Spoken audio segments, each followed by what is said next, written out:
The film begins by introducing a woman named Arlen Mae Johnson, marked with a serial code BB5040 under her ear. This code officially makes her inmate number 5040 in a mysterious prison known as the Bad Batch.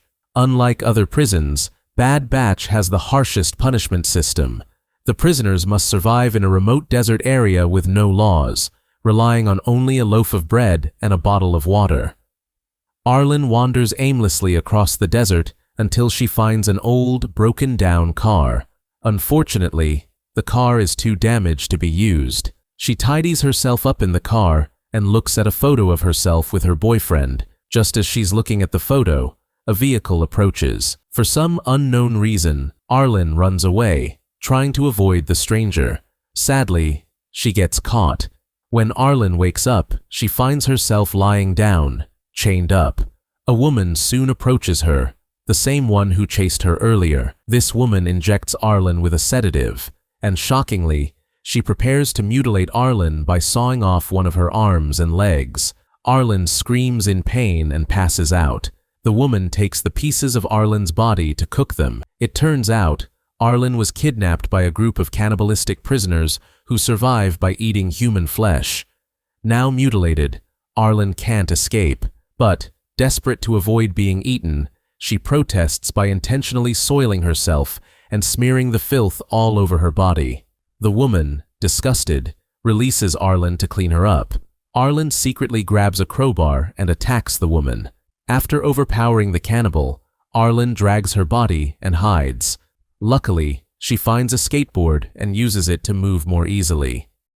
During her journey, Arlen collapses from dehydration under the hot sun.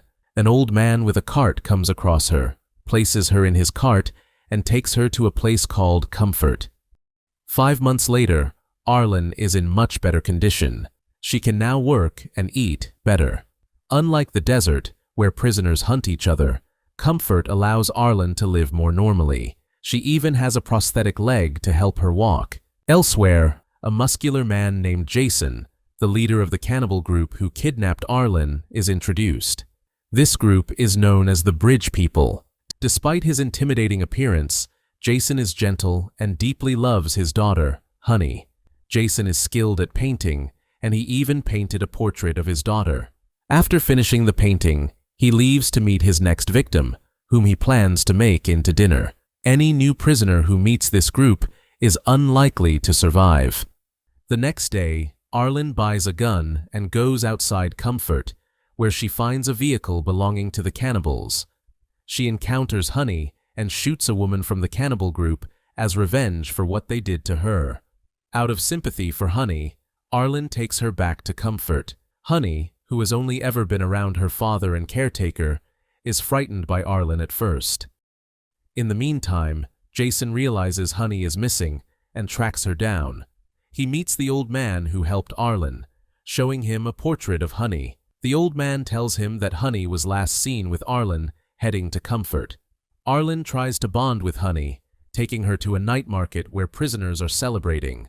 At the event, Dream, the leader of Comfort, makes an appearance. Dream, unlike Jason, is known for his relaxed leadership style and even created his own currency used in Comfort. People admire Dream for giving them freedom to enjoy life. Arlen, looking for a break from everything that has happened in the last 5 months, takes some illegal substances during the party. However, she doesn't realize that Honey has gone missing again. Honey accidentally meets Dream and his pregnant wife, and is taken to Dream's mansion without Arlen knowing. When Arlen realizes Honey is gone, she searches for her. Unfortunately, still under the influence, she wanders far out of Comfort, hallucinating beautiful scenery and speaking incoherently.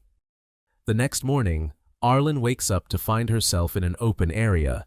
She also discovers that her prosthetic leg was taken by Jason, who has been with her since the previous night. Jason demands to know where his daughter is. Arlen lies, claiming she hasn't seen Honey. Jason, not believing her, threatens her life unless she finds Honey in Comfort. On the way to Comfort, they encounter a member of the cannibal group who offers to trade gasoline for Arlen's body. To Arlen's surprise, Jason agrees, but it's a trick. Jason kills the cannibal and takes some of his body for food. They continue their journey, but are stopped by a sandstorm. Jason helps Arlen by covering them with a large cloth.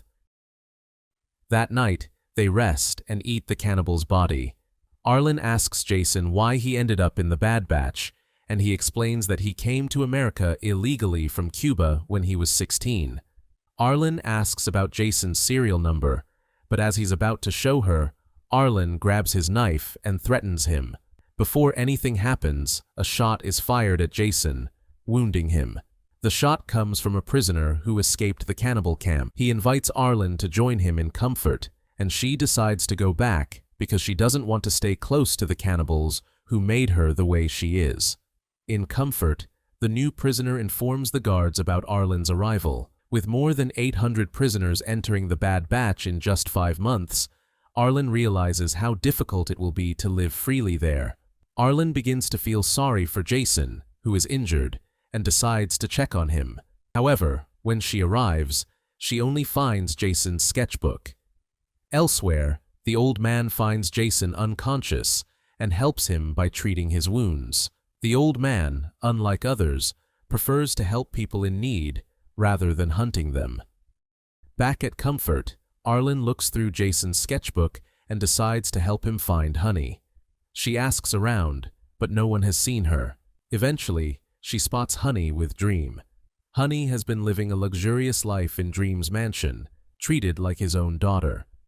Meanwhile, with the help of the old man, Jason gets a motorcycle to travel to Comfort. He thanks the old man for his help and vows to never forget him. As night approaches, Arlen goes to Dream's house to search for Honey. Once inside, she sees several pregnant women living there. These women are part of Dream's harem. Additionally, Dream has been making a lot of money by selling illegal substances that his harem produces. Even though Dream engages in illegal activities, no one protests because this is a lawless area like the Bad Batch. Moreover, Dream provides a comfortable life for the other prisoners, which is why they regard him as their savior. Seeing the luxury that comes with living with Dream, Arlen becomes tempted to join his harem. However, Arlen has a different plan. She secretly takes a gun from her prosthetic leg and holds Dream's wife hostage to force Dream to give Honey back. After successfully rescuing Honey, Arlen leaves Dream's house safely and without injury. She leaves Dream's wife at the gate, drives away from Comfort, and likely will never return. They meet Jason along the way, and he joyfully embraces his daughter. Arlen decides to stay with Jason and Honey. Jason initially protests, thinking the open desert is too dangerous for her, but Arlen prefers it over living alone in Comfort. As a family, they enjoy a meal together, even if it means eating Honey's pet rabbit, with Honey crying over losing her pet. However, they all laugh and share a happy moment as a new family. The film ends, showing that survival doesn't always have to mean harming others, and that helping each other can save us from bad situations.